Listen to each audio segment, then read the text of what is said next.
Bonjour à tous. Après la recette du praliné maison, aujourd'hui je vous montre comment réaliser vos propres Paris-Brest individuels. Dans cette vidéo, je vous montre comment réaliser la forme classique, mais aussi des petites alternatives comme les éclairs ou les petits choux. Ça reste à chaque fois très gourmand. Première étape, le praliné maison. Bien entendu, vous n'êtes pas obligé de le faire, vous pouvez très bien l'acheter déjà fait, mais le goût n'a rien à voir.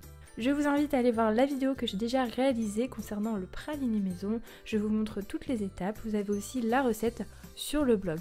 Vous retrouverez la vidéo facilement sur ma chaîne et je vous montrerai au cas où le lien en description et dans le petit de la vidéo. Étape suivante, il faut réaliser une pâte à choux. Pour environ 6 Paris-Brest individuels, il vous faut du beurre, de l'eau, du lait, de la farine, des œufs, du sel et du sucre. Attention, comme je le précise, les œufs, forcément, la quantité va varier en fonction de la façon dont vous allez dessécher votre pâte. Dans une casserole, vous versez l'eau, le lait, le sucre, le sel et le beurre. Vous mettez le tout sur feu doux. Le beurre doit fondre, puis ensuite on doit attendre le frémissement. À ce moment-là, on retire la casserole du feu, puis on ajoute la farine dans le mélange. Vous remuez la préparation, puis on remet la casserole sur le feu, et cette fois-ci on vient dessécher la pâte. C'est une étape qui est vraiment très importante pour la pâte à choux. Ici, la pâte sera prête lorsqu'elle se mettra tout simplement en boule. L'idéal, c'est d'avoir une casserole où le fond accroche, parce que vous allez voir facilement la pellicule qui va se former au fond. Et voilà, la pâte est prête, je la dépose dans un saladier et je la travaille pour retirer la vapeur. Puis je vais ajouter petit à petit les œufs. La quantité d'œufs que je vous ai donnée ici est vraiment approximative puisque ça dépend de la façon dont vous allez dessécher votre pâte. Si vous la desséchez plus, vous allez avoir besoin de plus d'œufs et inversement. Si vous mettez trop d'œufs, c'est trop tard, la pâte à choux est ratée. Voilà pourquoi il est très important de verser petit à petit les œufs. Pour savoir si votre pâte est prête, pour ma part je prends une grosse partie de pâte avec ma spatule, je la fais bouger et vous voyez ici on obtient un ruban qui ne se casse pas. Et pour moi là la pâte est prête. Sinon elle se casserait, elle ne serait pas encore assez élastique, il faudrait rajouter encore des œufs.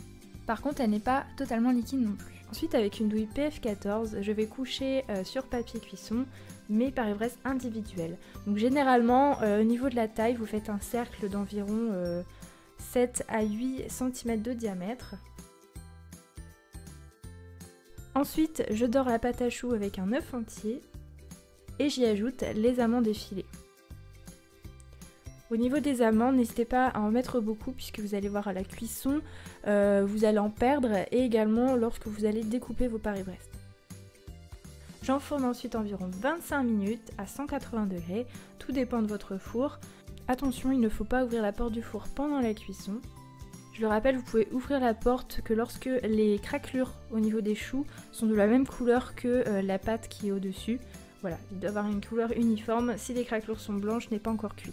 Vous laissez refroidir ensuite sur une grille. Ici, juste un exemple, je vous montre comment dresser autrement des Paris-Brest en forme d'éclair ou de choux. Étape suivante, la crème mousseline au praliné. Il vous faut du lait, des jaunes d'œufs, du sucre, de la farine, de la fécule de maïs, du beurre et du praliné. Dans une casserole, je verse le lait auquel j'ajoute la moitié du sucre. Je le mets sur feu moyen.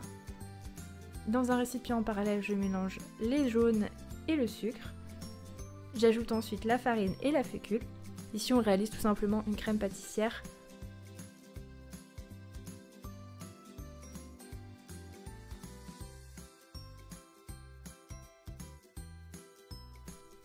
J'ajoute un petit peu de lait chaud pour détendre le mélange. Ici, je n'ai volontairement pas ajouté de vanille puisqu'après on va l'aromatiser au praliné. Lorsque le lait frémit, je verse l'intégralité sur le mélange œuf-sucre et je retransvase le tout dans la casserole que je mets sur feu moyen. Je mélange jusqu'à épaississement de la crème.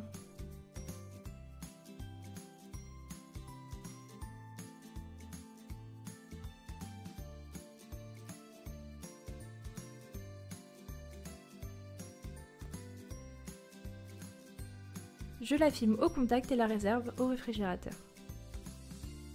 Il ne faut pas que votre crème soit trop froide, sinon votre beurre va figer lorsque vous allez l'ajouter. Donc je la retravaille un petit peu à la sortie du réfrigérateur. Je travaille également mon beurre pour qu'il soit pommade, c'est très important.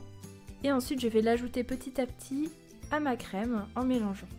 Si votre crème est trop chaude, votre beurre va fondre, et à l'inverse, si elle est trop froide, votre beurre va figer. Il faut vraiment que la crème et le beurre soient à la même température. Votre crème va blanchir et prendre en consistance.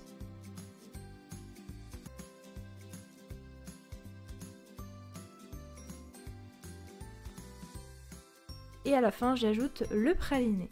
Pour vérifier la tenue de la crème, j'ai tracé un trait dans celle-ci. Et ici, vous voyez que ça ne se referme pas, donc c'est bon.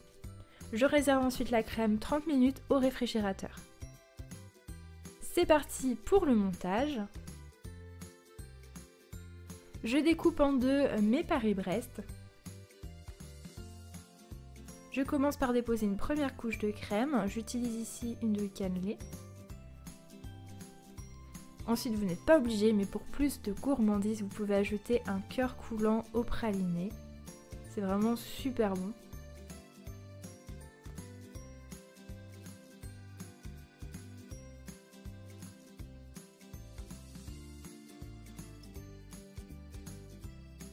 Ensuite, je dépose une bonne couche de crème par-dessus.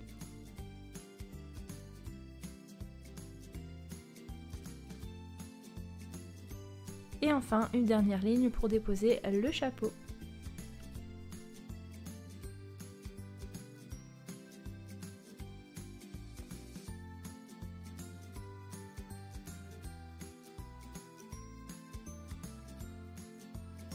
Je les réserve ensuite au réfrigérateur pour que la crème puisse figer. Je vous montre encore d'autres exemples avec les petits choux garnis.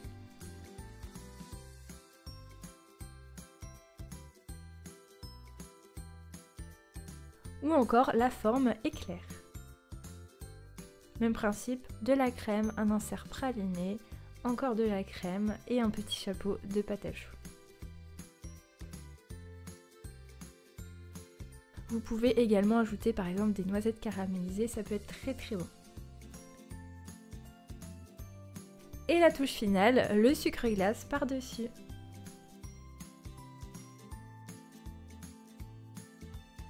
Et voilà, la recette est terminée, j'espère qu'elle va vous plaire, vous êtes maintenant les pros du Paris-Brest. N'hésitez pas à m'envoyer vos photos de vos Paris-Brest classiques ou revisités, ça me fait vraiment toujours très plaisir de les recevoir. Également, n'oubliez pas de vous abonner à ma chaîne pour me soutenir et je vous attends aussi sur les différents réseaux sociaux. Je vous dis à très bientôt pour de nouvelles vidéos.